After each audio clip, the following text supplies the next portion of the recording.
Okay. Thank you. Good afternoon, everyone, and welcome to this afternoon's webinar series. Apologies, we're a couple of minutes behind schedule, but I think we're all sorted and ready to go. So I just wanted to start by thanking you all for joining us for this very first webinar series in our series on supporting the mental health and wellbeing of young people living with type 2 diabetes. Just a quick reminder that these webinars will be recorded and will be made available on our Diabetes Across the Life course Northern Australian Partnership website. For those of you who don't know me, I'm Renee Kirkham and I'm the lead of the Diabetes Across the Life course partnership based at Menzies School of Health Research in Darwin. Before we begin, I would like to start by acknowledging the traditional owners of the land that we're all meeting on today. I pay my respects to elders past and present and extend that respect to all Aboriginal and Torres Strait Islander people joining us today. Thank you for taking the time to be here. We know that many of you are balancing really busy clinical, community research or education roles, and we hope that this series is able to provide practical ideas, opportunities for reflection and conversations that support your work with young people and their families. This webinar series is a key implementation activity of our MRFF-funded Inspire Youth Type 2 Diabetes project, which stands for Integrated Screening, Psychological and Clinical Interventions for Remote First Nations Youth with Type 2 Diabetes. It has been developed to help you as health professionals to build your confidence in supporting the mental health and wellbeing of young people living with diabetes. Throughout the coming sessions, we'll explore practical approaches to recognising, discussing and supporting social and emotional wellbeing in ways that are culturally responsive and centred on the needs of young people and their families. In later sessions, we'll be using case studies to explore many of these strategies in depth in a way to support you in your practice. I would now like to hand over to First Nations Senior Research Fellow, Val Wallace, who is going to be your host for today's session. Thank you, Val. Thank you, Renee, and welcome everyone. We very much appreciate you taking the time out of your schedule to join us. My name is Val Wallace. I'm a Googabun woman on my father's side and South Yolanda on my mother's side. I'm currently living and working on Gimoy country, that's Cairns. Before we get started, a couple of housekeeping items to run through. As Renee mentioned, this session is being recorded. You'll notice your cameras and microphones have been disabled, and we will not be taking verbal questions today. However, please feel free to use reactions as well as the Q&A function to post any comments or questions as we progress. You're also able to upvote questions posted by others, and we will have some time to answer prioritised questions at the end of the presentation. We are very lucky to have some wonderful panel members joining us today who have a wealth of experience in working with young people. I would like to introduce Adam Drake, founder and CEO of The Balanced Choice, with over 30 years experience working with young people, and Natalie Lazley, an incredibly creative, multi-talented artist, dancer, singer and mentor. Welcome to you both, and thank you for coming. Hi. Thank you, Velda. Adam, can I ask you the first question? Would you tell us a little bit about yourself and your experience working with young people and why building trust with young people is central to work that you do? Yeah, I suppose young people have taught me everything because I've been able to lean into them for so many years and hear their stories. And so years ago, I used to be a carer. After I was a carer, I studied theatre at university.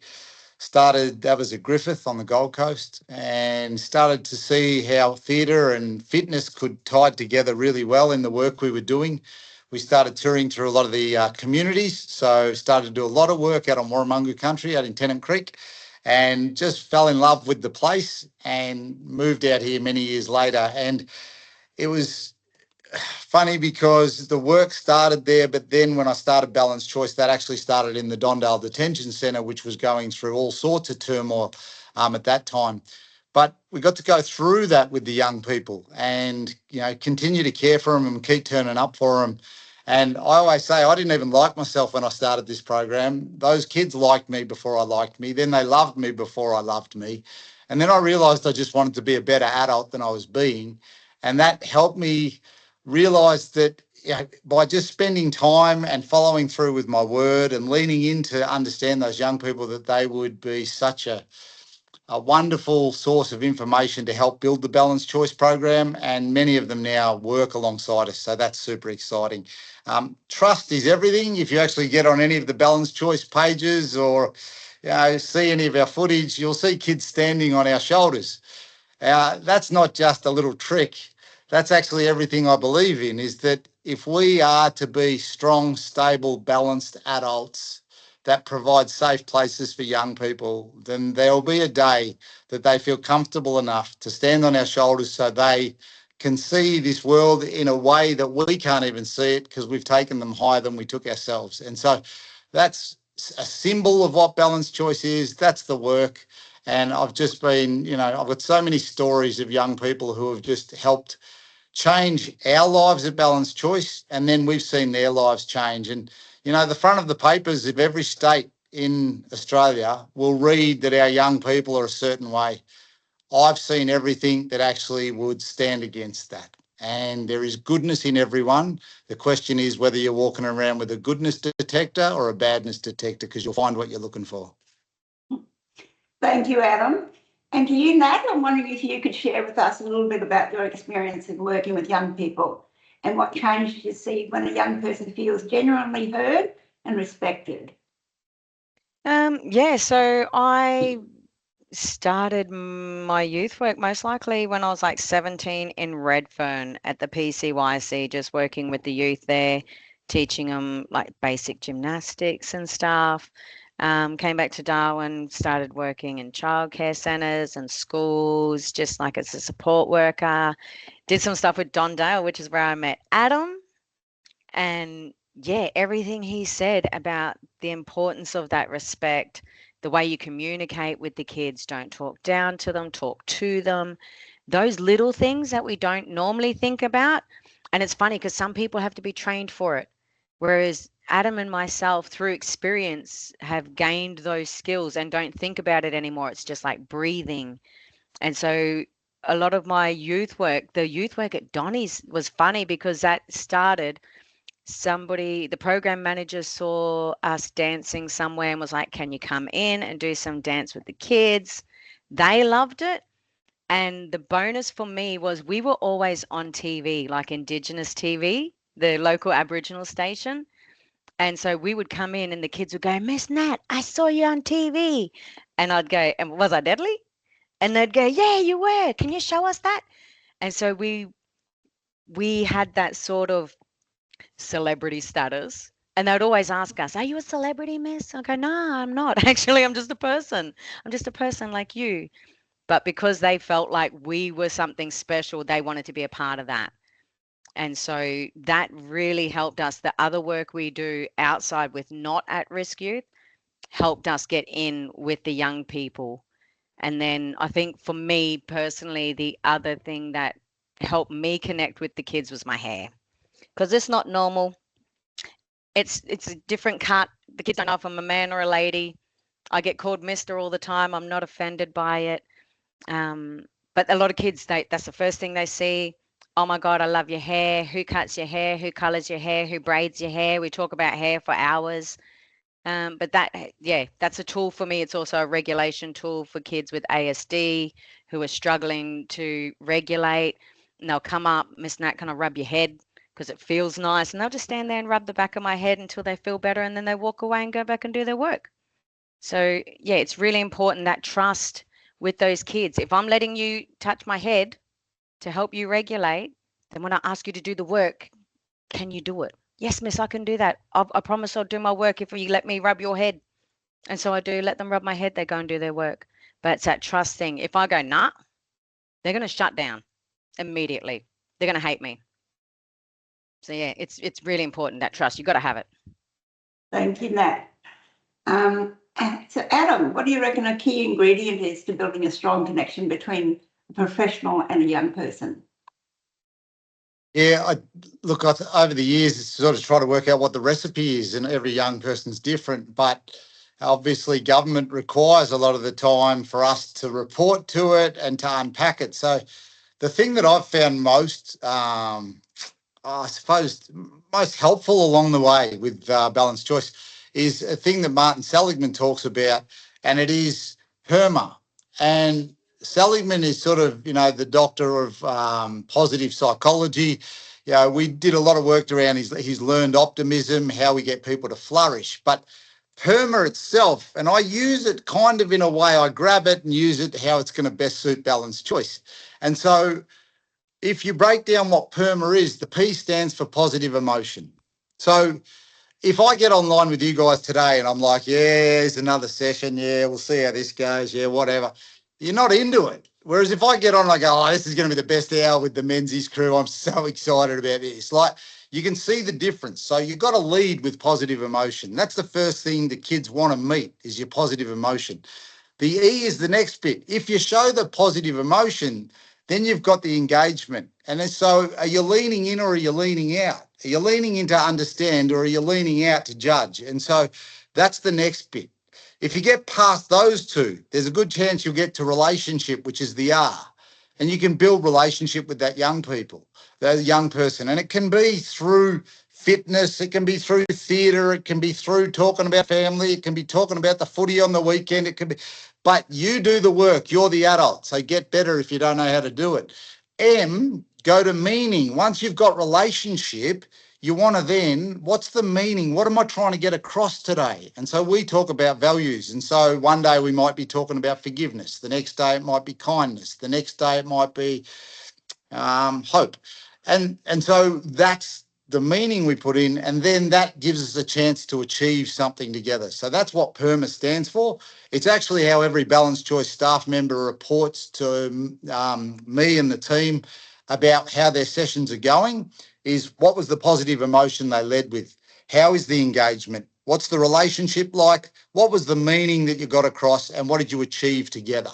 And so it's compact and it works. But the other thing that Nat was touching on, and I really just want to follow through with Nat, I love Nat's work and I love working alongside her and hanging out with her. So when she talks about getting past that thing that the kid offers you, is a lot of the time they give you the acid test. And I call it the acid test. I remember I was working with a kid in Dondale years ago, and I walked in and she said to me, we were doing a bit of fitness, and she says, Adam, do you know what? You look like a rat. And I said, what? She goes, your face, you look like a rat. Now, I could have blown up. What do you mean a rat? Yeah. But I just laughed and I went, oh, yeah, like that character from the Ninja Turtles. That's laughing. And then we kept talking. And then we did the fitness and we did the quote of the day. And then we finished the session. And the next day I come in and she says, hey, Adam, I was thinking last night. She goes, do you mind if I call you Dad? And I said, what? She goes, I want to call you Dad. I lost my dad a while ago and I want to call you Dad. And I go, well, I'd love to call you daughter. And it was just that moment where I went, man, if I got caught at the rat, I'd never get to Dad. And so we as adults, be better adults. If adults behave like adults, it allows kids to be kids. The problem's when adults start behaving like kids, because then the kid's got to become the adult. And there's the power shift. There's everything goes out the window. So just be a better adult and be courageous. Yeah, kids can appear scary, but lean into them and just show them that you want to learn from them, and anything's possible. Thanks, Adam. So leading on from that, Nat, question for you. We often hear health professionals saying that young people can be difficult to engage with.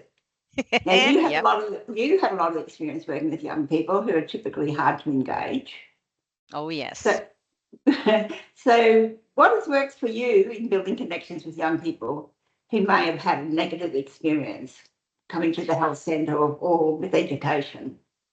For me, a lot of it, like Adam was just talking about PERMA, that's the first time I've heard of PERMA, Adam, and I'm glad that you mentioned it because that is a natural progression for me. And as you were talking about it, I was like, I do that. I do that. I do that. I do that. I do that.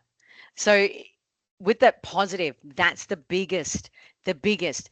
If you walk around all negative Nancy and you're just all growly all the time, the kids are going to hate you and they're going to give you a hard time. One of the kids, again, it was a Don Dale child, and he was super negative all the time, hated everyone, swore at everybody, didn't really care.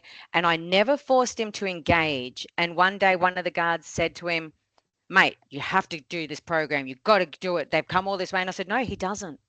He doesn't have to. He can choose to, but we're not going to force him. It has to be his choice. I'm not going to make him do it. And then the next time I came in, he came over and he said, can I have a go? And I said, at the piano, guitar, or ukulele, which would you like to try? And he went, I want to try the piano, miss. And I said, okay. And so he started learning how to play the piano, and he was a regular. He became a regular after that. Every time I came in, yes, Miss Nat's here. And then I felt like I'd gotten somewhere with him, because all the guards kept talking about how he never engaged in programs. Adam's program was probably the only other one I heard he actually engaged in and enjoyed it and did really well. And I'd seen him. We were in the same block one day and he was in that block and he didn't know who to go to. And he came to me, he's like, Miss Nat, will you be mad at me if I go and do Adams? And I went, no. Obviously, your body needs to release some energy, and you're not going to get that release in music, but you will get it in exercise. So go for it, mate. And he checked in with me. If he was having an off day and he felt like he was going to explode, he would come up and he'd go, Miss Nat, I'm sorry. I'm going to go to my cell because I feel like I'm going to hurt someone. I'll go, thank you for your honesty, man. Like, I really appreciate that. And he'd go to his cell. Before we leave, I'd go over and make sure he knew we were going. All right, we'll see you next time we come. Hopefully you feel better. But he had that respect for us and that positive. You've got to be positive. You can't just walk in with these kids. A lot of them go home and hear, no, you're dumb, you're stupid, you're ugly, you'll never be anything. That's what they hear constantly at home. They don't need that at school. They don't need that in any other place, in sports, in theatre, in arts. They don't need that. So they might come into my room swearing, calling people names, and then they see me and I go, hi, how are you? Great to see you today. And they find it really hard to be mad about that. They're mad at the world, but then I say something nice to them and they're like, hey, Miss Nat, how are you? I'm like, I can see you're having a really rough day. Do we need to go for a walk? Do we need to have a chat? And majority of the time they'll go, no, it's okay, miss, I'll be all right. But if it's a serious matter, they will. They'll come to me at the end of the lesson. They'll go, Miss Nat, can we go for a quick walk? And we go for a walk so they can get it out of their system. If it's something we need to follow through with, we follow through. But that positive, coming into it with that real positive energy, being consistent with that safe space as well, Adam. Remember, like, you know what it's like when you've got 4 positive people in the room and 1 negative Nancy, and that negative Nancy can pull everybody down. But if you can get that negative to not be negative, you don't have to be nice, but you don't have to be mean either. If they can just sit there and not be mean, you've won. You've taken a big step with that child, because the next time they might come in and they won't be mean at all by choice. You don't have to tell them. They'll just sit there quietly, and at some point they'll be nice. And when that day comes, they're going to hate themselves for a little bit, but then you reinforce that was a good choice. You made a better choice. You're going to be a better person for it. And then they feel better about themselves, and that snowball just gets bigger and bigger until they are nice. Like, just generally, hey, how you going? Yeah, I'm great, thanks. Instead of, oh, I hate the world. It's so yuck. Oh, nobody likes me. Like, yeah, it's a massive difference, that positive energy, and then the outcomes. You know, you gotta love the little steps, even just the little ones. She didn't yell at me today. She said hello to me today. He didn't swear at the teacher today. Little steps. Focus on the positives.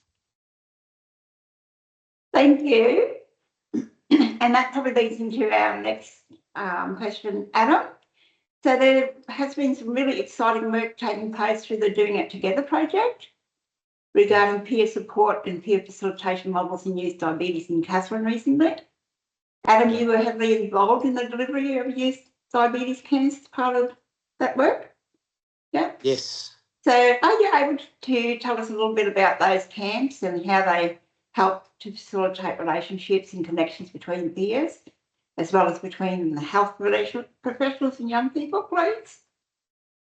Yeah, it's nice to be a bridge, and I feel like that's kind of what Balanced Choice comes and does when we do those camps. Is sometimes the relationship between the young people and health practitioners, or then of course we're all working on our relationships, but if you've got a group that can come in and help tie it all together, then it's beneficial, and that's what was really cool. And Renee and Anthony and Ange and so many others at Menzies just did so much work on creating these camps. And one of the first things we spoke about is when everybody gets there, can we just play?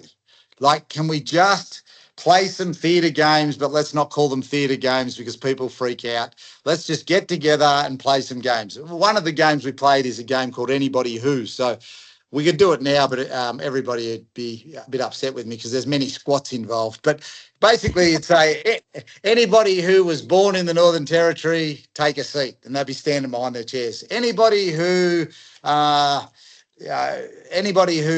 has a good connection to school and enjoys school. And so you ask these questions, they sit down, stand up. We played all these games, we put them on our shoulders, we had them standing and doing all that trust stuff that we do. And then once the connection was rich and strong, the work was possible.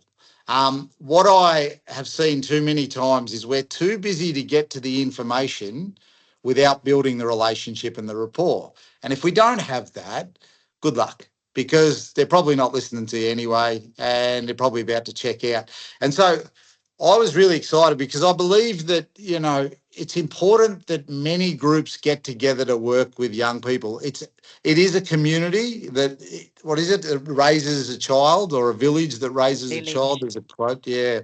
And so we have to work out, what are we all good at? How can we put it all in a room so we can serve young people without pulling them in 10 different directions? Let the young person work out who they want to learn from after they've spent time with them, and then let's get that information the best way possible. So those camps were a really great chance to do that. What I loved was the peer support group that came in and the health workers. We had the first camp where they decided that they would, learn the games, learn the activities that Balanced Choice runs when we work with young people. They then ran them at the camp for the young women and a camp for the young men. And so I did myself out of a job, and that's everything. How can we hand on the things that we've got and then see those young people working with other kids with diabetes and be able to, share that information. And so really, by the end of the camps, I wasn't needed anymore, and that's the most important bit. We see relationships being connected through those camps, but then you realise you're not alone in your journey, which is so important. But the first day of the camp, you are in danger of losing participants if you don't run a good camp. And what I love is that we did a really good job and we kept the group together, and they were a real success. And I hope, like, today is so special to be asked to be talking about them, because I hope they don't just end. I see so many things end because a bucket of money ends, but that work is so important. So how do we value it? How do we make sure there's a 10-year plan around it, 20-year plan? Let's build it. Let's not just run a few great camps and then go, well, there's some information, and then stop there. And I know Menzies wouldn't do something like that. They'd always be looking at how do we continue to gather momentum with this. But we've only started the work and scratched the surface. So let's continue to do deep work together. Let's bring the doctors in. Let's bring the health practitioners in. Let's play together in an environment that isn't the office and see what happens when you go back to the office. And Adam, what strategies did you use to engage any of the young people if you sense that they didn't really want to be there? Yeah, well, the thing that I try to do is, I always say, if there's a bit of smoke coming, you want to go put it out before it becomes a fire. And that's my theory with the work too. If there is one kid that or a young person or a young adult who is not into it at all, they've got to be your best friend by morning tea.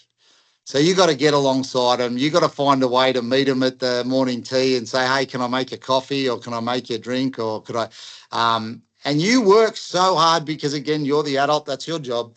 And so work hard to build the relationship. Once you've got that kid, you got the whole room. If you don't get that kid, you are going to have good luck with the rest of your session because they can railroad it, and then it becomes a power dynamic between us and them. And all I know is there's only one thing that exists, and it's us together. That's it. And every workshop must look like that. So keep working, you'll get a breakthrough. I remember years ago, there was one kid who caused me so many dramas, and I just did not have the keys to this kid, and I thought, I can't. But one day I brought a Diablo in, you know, that Diablo thing you can throw in the air. It's on a piece of string with 2 bits of wood. And I started playing with it and making myself look like an idiot. And the kid walked over and taught it to me. There's the breakthrough. So the other thing is stop pretending we know everything and actually be teachable and reachable. So my question to everybody that's online today is, how reachable are you? Because sometimes when we become adults, we stop being reachable to young people because we kind of lost any sense of connecting with them, or we forgot what it was like to be a kid. I was a brat of a kid.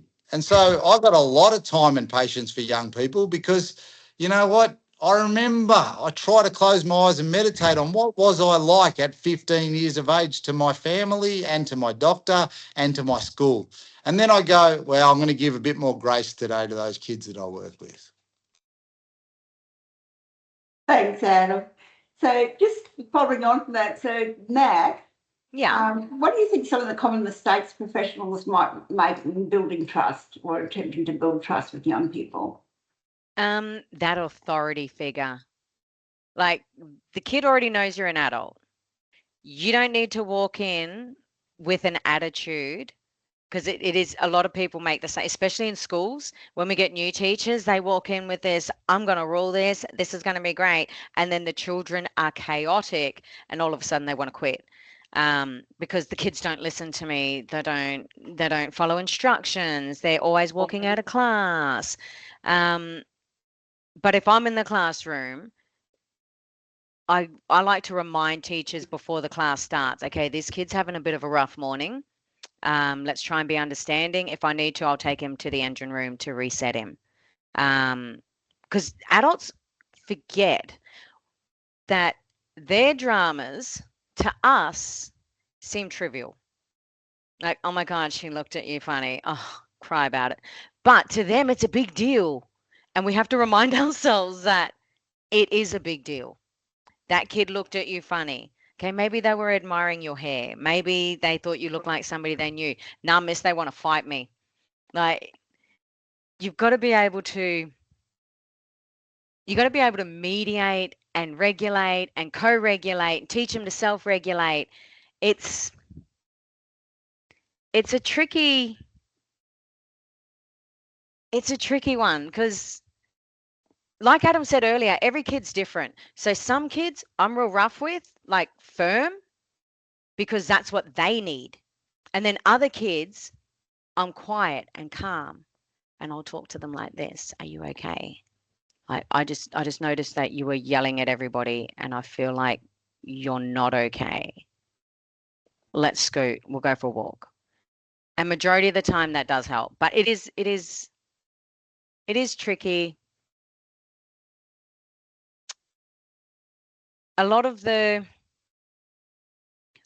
adults just need to remember that, one, you were a child once too, and your problems seem trivial to adults.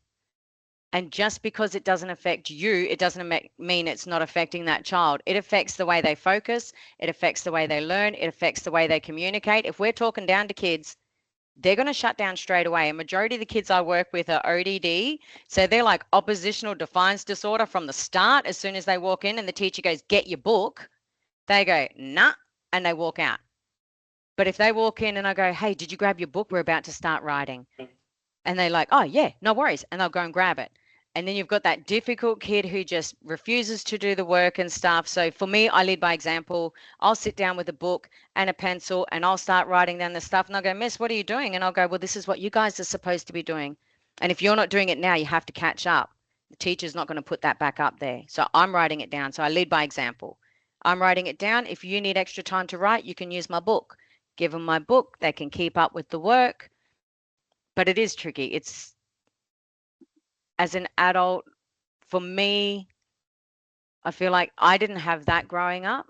I didn't have that person to tell me it's okay. I didn't have that person to gently push me or firmly push me.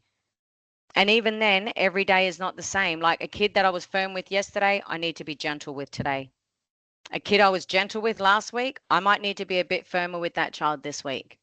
It's constantly adapting because all kids are different and all adults are different. And just like kids, adults need to be taught other ways. And it's about teamwork. Like Adam said before, it does take a village to raise a child. And so I do talk to the teachers about this kid's struggling today, or this kid really struggles in this subject. They may need some more support in that class. And then other times it's like, this kid's doing great. If you have any issues, let me know. But I'm pretty sure they're going to be fine today. Yeah. Thanks, Nan. So, Adam, just following on from that, how should people respond when a young person repeatedly misses appointments or doesn't return calls? Don't give up.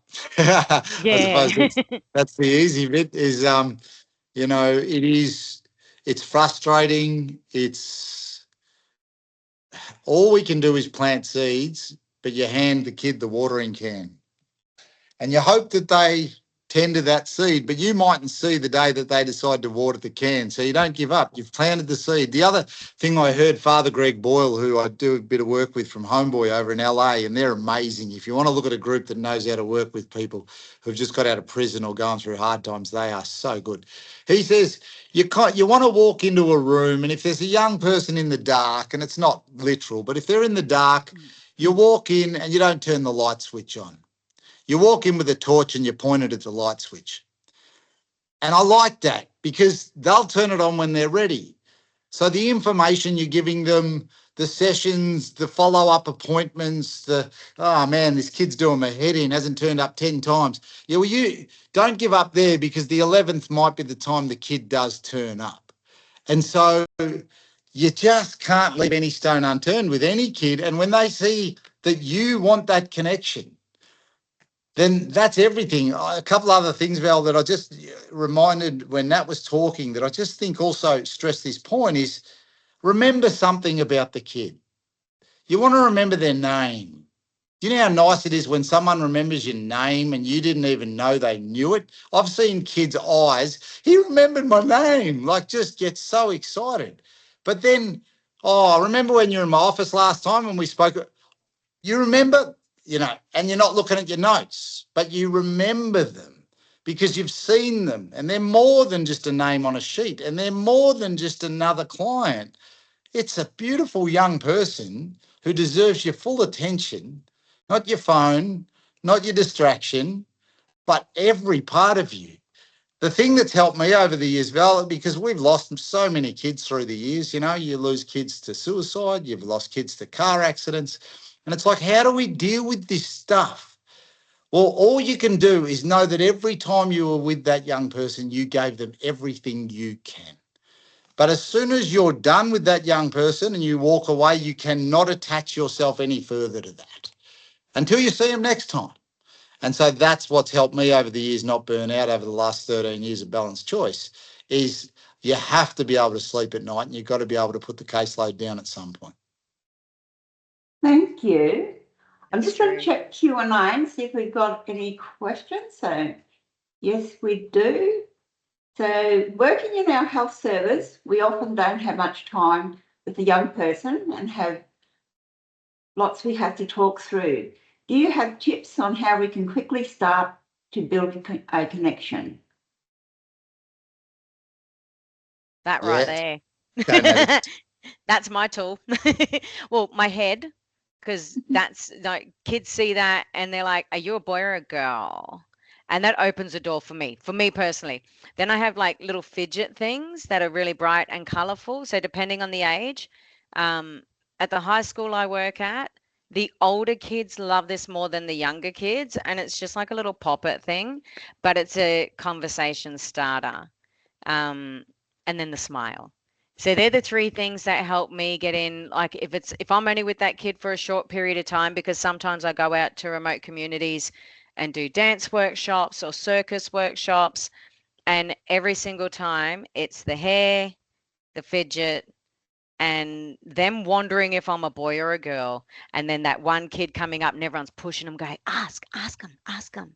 Excuse me, miss, so you're a boy or a girl? I'm like, I'm a girl. It's okay. But for me personally, short amount of time because I'm not there for a long time. I could be there for the one day, I might be there for 4 days.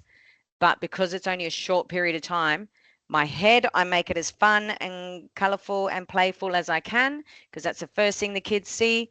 Always have a fidget on me. So if the kids want to play with something or I want to get to know someone, I'll wear it so they can see it. And then they come up and go, what's that, miss? And then we start talking about it. And I go, what's your name?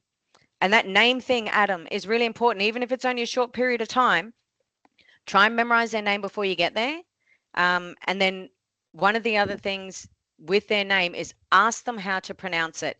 Even if their name is Bob, still ask them how to pronounce it. It doesn't seem like a really big deal, but it is a massive deal.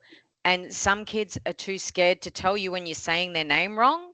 So, like, hey, Rooney, can you come and give me a hand? And they don't answer you because his name's not Rooney, it's Evan. Um, so yeah, it's really important to get to know their names. Try and memorize it before you get there. Hey Joe, here to see you today for this reason, blah blah. But don't be reading off a piece of paper because then it's not personal. That's now business. They don't like to see that a lot of the time because now I'm just data. Now I'm just a statistic. Now I'm just a number. I'm no longer a person. So you want to try and remove as much of that business and be more, like Adam said, approachable. How approachable are you? Because if you look like a doctor and they've only had negative experiences, they won't want to connect with you. But if you dress like fun, then they'll want to get to know you and then you can get your job done easier. But it might be hard to get them to stop talking about what you've got with you and your hair. Thanks for that. The other thing, Val, very quickly, just to go fishing with them, and I don't mean take them down to the water. I just mean throw in questions that they wouldn't expect. Don't just say, how are you? Like that's, what's that? It's like more, what'd you get up to on the weekend? Did you do anything fun? Did you play some footy, go fishing? Did you go out on a quad bike? Did you play some games? Oh, then all of a sudden you're showing interest. Now you don't have to, I know you've got 2 minutes with them, but you can still donate the first minute to finding out who you've got in front of you. Then once you got that, then the next minute you can do your work. Yeah. And there's another question here. How can we make clinics a space that young people are happy to come to? Great question. It must feel less clinical. And I suppose that's the problem that the word creates is, just find a way to make it a semi-cool. The reason why Nat connects so well with young people is look at her hair. There's no accident I've got dreadlocks. There's no accident that, the music I listen to in the bus with the kids isn't my music because they'd be out of the bus. So I play the music. I go, here's my iPod, not iPod these days, but my phone. Go through it, put whatever music you want on. Oh, there's swearing in it. I'll get real, be reachable. Like, it's about listen to what the young person needs in that space, but don't have another mural. Oh, we're going to do a mural and we're going to get young people's voice on what needs to, get real. Like how many times I've seen that. We're doing too much of that. Go and really hang out with the young people and you'll know what the mural should look like because they would have told you through all the cups of coffee or milkshakes or, Cokes that you've had with them. Not that you should be drinking Coke, sorry. Thank you both. Now, we've got a little bit of time left. So, question for both of you. If every health professional attending today could start doing one thing differently to strengthen their relationship with young people, what would you suggest? Don't talk like a doctor.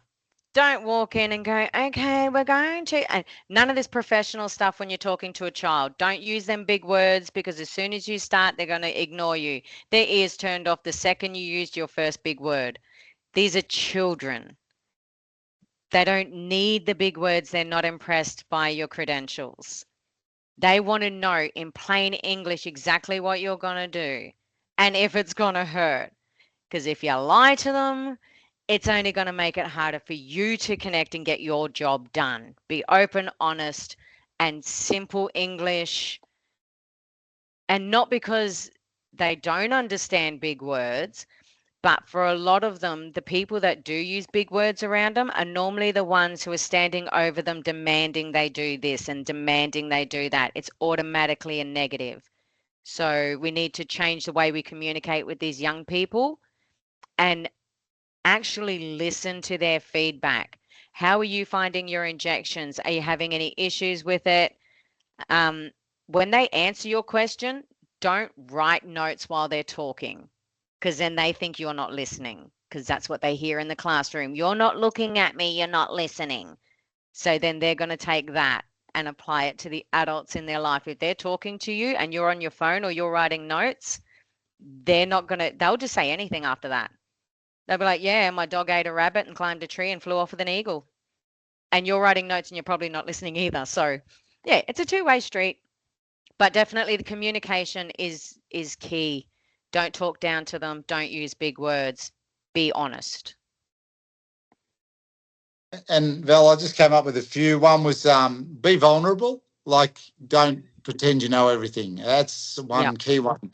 I'll lead with my story of being a full-blown alcoholic 13 years ago and, basically being at the lowest point in my life. I lead with that because I'm not ashamed of it, because my scars can become the lighthouse for somebody else, like it lights a way that they can be vulnerable in front of you too. Now, I understand you're professionals, you can't overstep certain lines. I get it. But whoever wrote that policy might need to have a good look at it, because I think it could be better.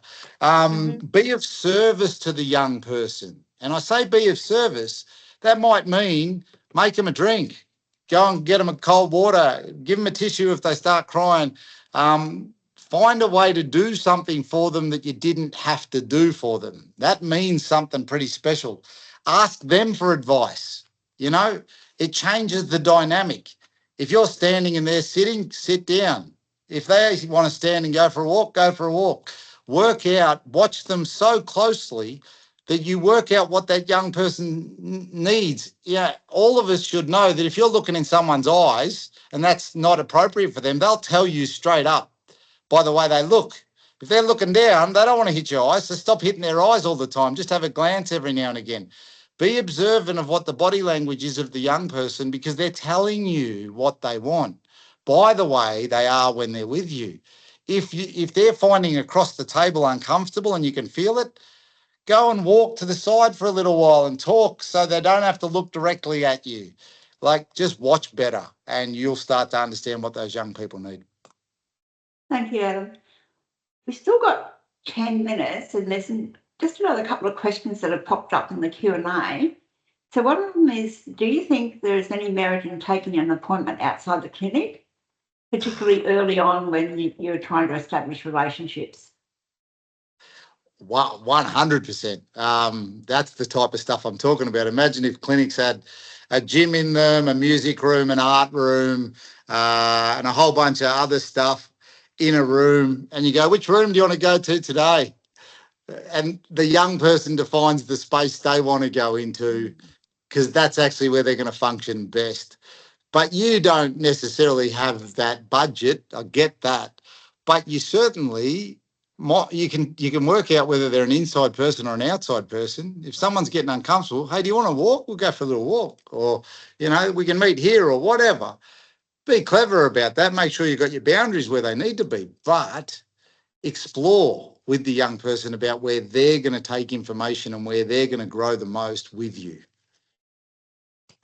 And I think also giving them that option, not just saying it's going to be here, but giving them the option. I know when Menzies did the Druid study, at first it was people coming to Menzies to be screened, and then it was, we will come to your home. And we ended up bumping up the numbers dramatically with that by going to their home. So they had the choice, because some people can't always travel. They might have children in their care that they can't catch a bus with, or they may be in a situation where they're in a wheelchair and they don't have easy access to transport. So we come to you and we can screen in your comfort zone. Some kids want to get out of the house. Some kids don't. Give them that option. Thank you. And the other question that's come up is, do you have different approaches for different age groups or for boys and girls? 100%. I don't know about you, Adam, but I did see you take different approaches in Dondale with the girls and the boys. Like they were structured a little bit differently. Like the way you did it in the communication was the same, but the exercises you chose were different for the girls in comparison to the boys. And I'm the same. With a lot of my work with the boys, it doesn't matter if it's a remote community or town. I'm firmer and I have stronger boundaries because I'm female, you're male. And so I make sure they know what my expectations are. This is what you should expect when you're working with me. If I'm supporting you in the classroom, this is what I expect from you. This is what you should expect from me. And it's clear and it's consistent. It doesn't change. Whereas girls, I find that I have to be a little bit more flexible with girls. Some of the girls I can still be firm with and go, okay, that was inappropriate. This is a classroom. We need to have a discussion. I'll take them outside and we'll have a discussion about how it's inappropriate. What can you do to change it? What can I do to support that change? It's a team effort. It's not just me going blah, blah. Yeah, with the girls, it's more talky. With the boys, it's more firm. But again, that's not all for every boy and every girl because it can be different. I have male students who are really shy and quiet. And if I see that they're not their normal self, instead of calling out from the other side of the room, I'll go up to them quietly and go, hey, we need to go for a walk. I need a hand with something. Can you help me pick something up? And then there's that kid who just work refusal, hates every teacher, ODD. And then I'll find something in the room that I don't actually have to do, but I'll go, oh, hey, mate, can you come and give me a hand with this? And then majority of the time, 99% of the time, that little rat bag will get up and help me with whatever it is I might need help with. Can you grab that pencil off the floor for me, please? I don't know who threw that tissue under the table, but can you grab that and just chuck that in the bin real quick? And they'll do it. But it's that communication. Like, yeah. And Val, I just want to add we've all got an invisible toolkit, every single one of us. We've got things that help connect us to people. Some of us are great storytellers. Some of us are into music. Some of us are good at talking about sport. Some people have got theatre games. Some people can tie balloons up and turn them into dogs. Whatever. We've all got what I call connectors and an invisible toolkit.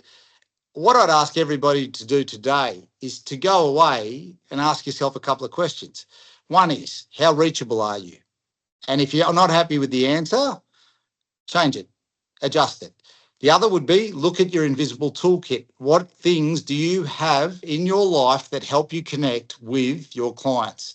And it might be that, you're good at the yo-yo, you're good at whatever, put it on your desk, become human. Don't just have it so it feels like I'm coming into a doctor's office. Have things that will help you connect with the young people. And then the other thing is, what's your range? And the range is, whenever I hire a staff member, I want to be able to see that you can play, but I also want to see that you can get to your heart and tell a story and be vulnerable. And I want to see that whole range. If you want people to be positive and walk into your clinics and be positive, please make the space feel that way. Have a couple of quotes that mean something to you. One of the best experiences I had was with Luke Gosling, who's been in the news, but anyway. And when I went into his office, I thought, what am I going to talk to this guy about? And I went in and I said, hey, if you were to remove every photo you've got in this room and everything you've got in here and you're only allowed to have one thing, what would it be? And he took me over to a picture of the war and his dad, and he just started to tell his story. How do you get to a person's story quickly so you can lean in? Because once you've got that, it's easy. Yeah. So anyway, that's it. No, thank you so much. We're drawing to the end of our seminar today. I would like to extend a very big thank you to our presenters today.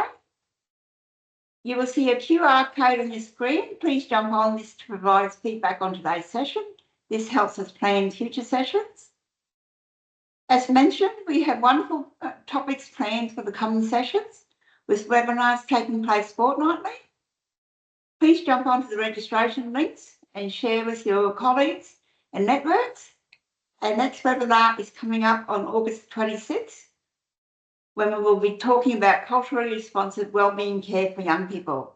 We look forward to having you join us then. And once again, thank you very much to everyone. And thank you all for joining online and taking time out of your very busy day. Thank you. Oh, thank you, Al. Great job, Val. Thank you. Thank you.